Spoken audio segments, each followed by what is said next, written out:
Now, of course, the ICJ, being the judicial arm of the United Nations, means our UN correspondent Sherwin Bryce-Pease has been monitoring developments in The Hague from New York, and he joins us live now. Sherwin, of course, you've given us an overarching view of proceedings in The Hague today, but what stood out for you, especially what are some of the key takeaways that speak to the essence of the arguments that South Africa sought to present today? Advocate Tembeka Ngcukaitobi, I think, really encapsulates what the common thread, I think, is from the various representations and interventions we heard from South Africa's legal team, Bongiwe. Let me quote him. It is no longer, this is him to the justices, it is no longer enough to order unhindered access to humanitarian aid when it is in fact the military operation in Gaza that is preventing it. It is no longer enough to encourage compliance with the preemptory precepts of the Genocide Convention when Israel's deliberate contempt for the international rule of law has been so plain and so public. And I think that speaks to the effort from South Africa today in The Hague to really push home the changed circumstances on the ground, that were the Israeli military to move in on Rafah in Gaza South, that the entire Gaza enclave, the entire Gaza Strip would, by virtue of that action, be destroyed. That Rafah is the last refuge for some 1.5 million Palestinians, hundreds of thousands that have been ordered to evacuate from there.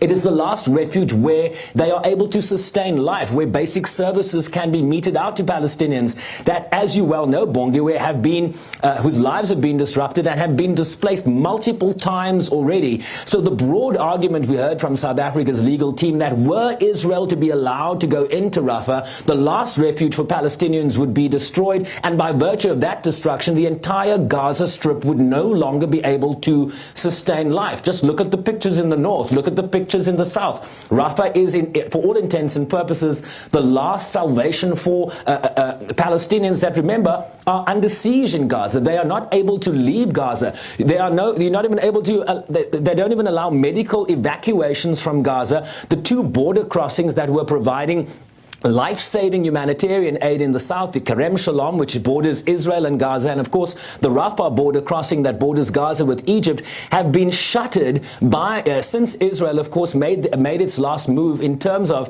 that military operation in Rafah. So the argument from South Africa is, without that life-saving aid being able to enter the Gaza enclave, where are Palestinians supposed to go? Where are they going to receive aid? And I think that really is the most important thread. The court has been asked by the South African legal team to act here to prevent the continuation of this military assault, because Rafah essentially now represents the last salvation, the last refuge for Palestinians that have been displaced multiple times already. And of course, Sherwin, Israel expected to present its rebuttal in arguments before the justices tomorrow morning. What can we expect? We saw from the South African team the likes of Advocate or Professor Max du Plessis in the main talking about the fact that Israel's evacuation orders, right? Israel's very likely to rebut South Africa's arguments by referring to the fact that they've allowed time for civilians to evacuate from Gaza.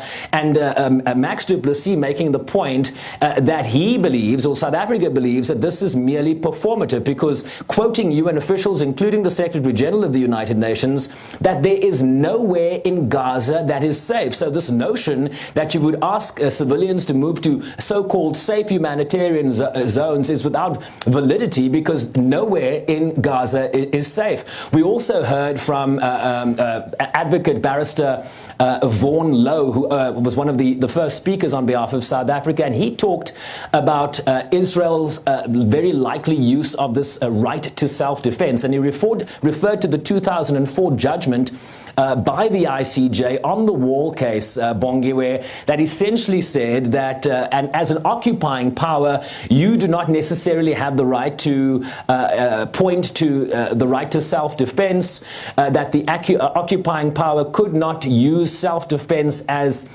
a license to violate international law. So what you saw from the South Africans was also an effort to undercut the arguments you will hear from Israel tomorrow in the main, that they have the right to self-defense, and of course that they've allowed Palestinians, by virtue of their evacuation orders, time to leave. So that might, in terms of their argument, point to the fact that they don't have genocidal intent. But what the South Africans are arguing is that if you destroy Rafah, if you shut down and close border crossings that are meant to bring in life-saving aid, if you destroy the medical facilities in Gaza, the fact that fuel cannot get into Gaza, Bongi, where fuel that is needed to run respiratory functions in hospitals, incubators for babies, the fact that there's no obstetrics and maternity care at scale for the need in Gaza, all these examples point to genocidal intent in the case of South Africa.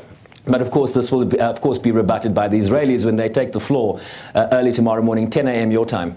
And of course, it'll be interesting. And as of course, the SABC will bring you those particular proceedings as they happen. Sherwin, thank you so much for that update. That was SABC News correspondent Sherwin Bryce-Pease.